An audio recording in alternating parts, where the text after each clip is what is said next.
Assalamualaikum warahmatullahi wabarakatuh.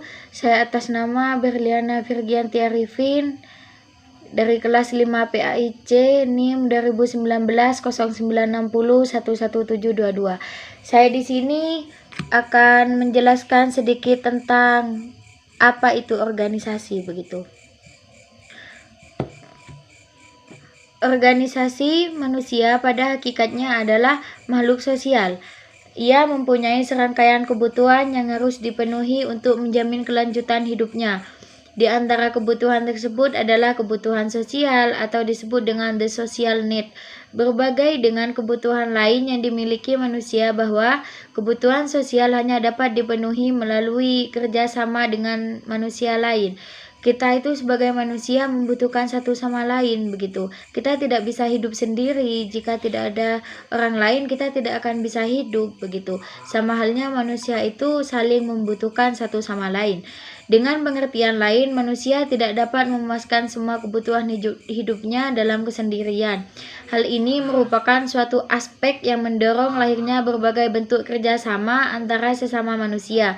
Kerjasama beberapa orang manusia yang mempunyai kesamaan tujuan disebut kelompok kerjasama atau lebih tegas organisasi. Organisasi lahir merupakan kehendak manusia itu sendiri, makhluk yang dalam hidupnya selalu saling ketergantungan untuk mencapai kepuasan. Dari kelompok kerjasama yang pada mulanya sederhana, semakin berkembang manusia itu semakin terdorong untuk meningkatkan bentuk organisasinya, untuk menjawab tantangan dalam memenuhi kebutuhan sosial dalam kehidupannya. Maka lahirlah organisasi yang begitu beraneka ragam, mulai yang sangat sederhana sampai kepada yang begitu kompleks dan yang sangat rumit begitu. Kesemuanya adalah untuk memberikan kepuasan kepada manusia sebagai anggota dari organisasi tersebut. Dilihat dari pandangan pendekatan sistem, maka organisasi yang ada dalam masyarakat, baik yang sederhana maupun yang rumit dan kompleks, ia merupakan subsistem dari sistem makro masyarakat luas. Tetapi jika kita kaji lebih detail, subsistem itu dapat dipandang sebagai sistem yang lebih kecil dari kehidupan masyarakat. Untuk memahami lebih jauh masalah organisasi sebagai sistem, perlu kiranya kita menelaah pengertian organisasi itu sendiri secara terperinci, sehingga kita mempunyai landasan yang luas tentang organisasi itu sendiri. Jika kita itu sebelumnya harus mengerti apa itu artinya organisasi begitu. Organisasi itu adalah di dalam organisasi itu ada sekelompok orang begitu. Itu bertujuan untuk mencapai suatu tujuan yang sama-sama diinginkan begitu. Seperti halnya contohnya OSIS, itu juga organisasi.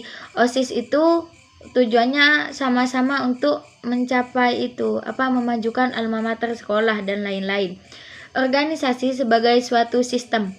Pengkajian tentang organisasi sebagai suatu sistem sebenarnya telah terlihat secara nyata dari beberapa definisi di atas yang disajikan secara selektif untuk memberi dukungan bagi kajian organisasi sebagai sistem. Dalam suatu sistem telah banyak dikemukakan bahwa ia merupakan suatu kelompok elemen-elemen yang saling hubung dan berkaitan satu sama lain.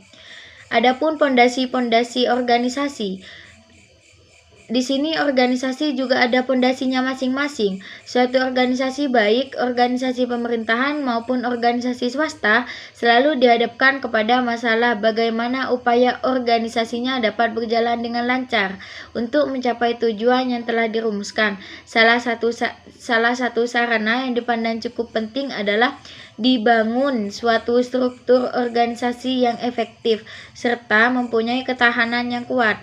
Efektivitas selalu berkaitan dengan kesanggupan para pembina organisasi itu mempergunakan berbagai prinsip atau landasan atau disebut juga dengan fondasi organisasi yang tepat. Banyak istilah yang dipergunakan untuk fondasi organisasi.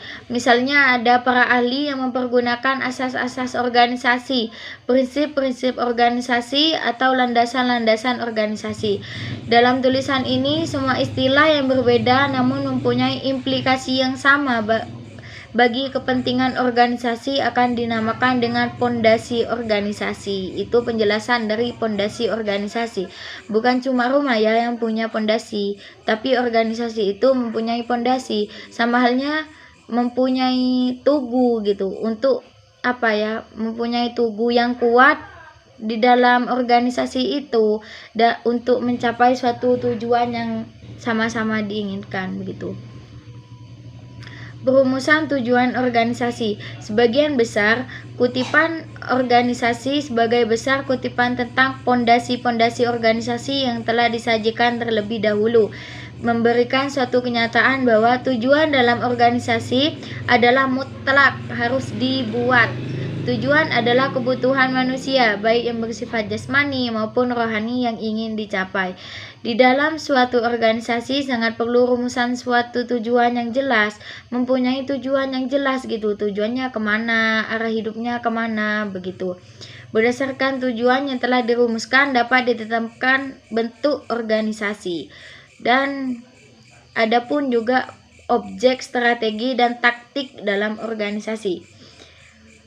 Kajian yang lebih mendalam tentang ketiga istilah di atas dalam suatu organisasi menuntut kita untuk menelaah suatu urusan proses organisasi secara menyeluruh untuk mencapai suatu tujuan yang telah ditetapkan lebih dahulu.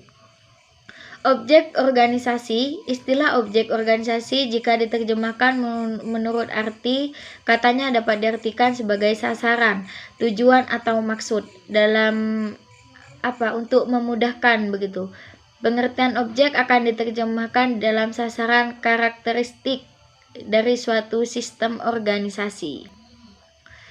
Baik, adapun kesimpulan, lingkungan organisasi dibagi menjadi dua. Lingkungan luar yang pada umumnya menggambarkan kekuatan yang berada di luar organisasi. Misalnya kondisi pasar, kondisi ekonomi, dan lain-lain. Lingkungan dalam, yaitu faktor yang di dalam organisasi yang diciptakan melalui kultural dan sosial tempat berlangsungnya kegiatan. Sejak suatu organisasi dibentuk dalam suatu lingkungan eksternal, penyesuaian organisasi melalui penelusuran interaksi pada lingkungan adalah sangat dibutuhkan.